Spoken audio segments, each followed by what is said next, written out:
আচ্ছা, রাধা কি সত্যিই কৃষ্ণের মামি ছিলেন? এই ধরনের তথ্য জানতে হলে আগে ফেসবুকে রাখি ভট্টাচার্য, ইনস্টাগ্রামে ছোট বোন ও ইউটিউবে ছোট বোন চ্যানেলটা সাবস্ক্রাইব করে নিন। শাস্ত্র অনুযায়ী ভাগবত পুরাণ, ব্রহ্মবৈবর্ত পুরাণ বা গীতা গোবিন্দে কোথাও রাধাকে কৃষ্ণের মামি বলা হয়নি। রাধার পিতা বৃষভানু মহারাজ, রাধার মাতা কীর্তিদা দেবী।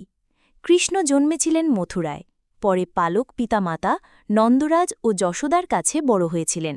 সুতরাং রাধা ও কৃষ্ণের মধ্যে কোনো রক্তের বা পারিবারিক মামা ভাগ্নি সম্পর্ক নেই।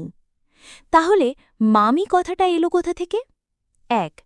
প্রচলিত লোককথা অনুযায়ী রাধা কৃষ্ণের চেয়ে বয়সে কিছুটা বড় ছিলেন।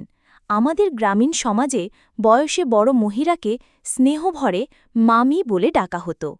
২.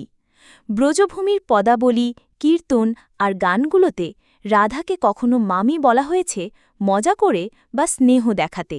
এটি মূলত আঞ্চলিক ভাষার রীতি, আসল সম্পর্ক নয়।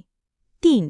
রাধাকৃষ্ণের প্রেম ছিল সংসারী নয়, আত্মিক ও আধ্যাত্মিক, তাই তাঁদের সম্পর্কে সমাজের কোনো বাঁধন, নিয়ম বা প্রথা খাটে না।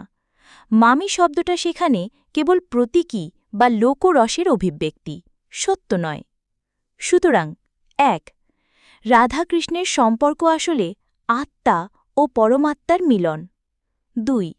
ভক্তি ও ঈশ্বরের একাত্মতা। ৩.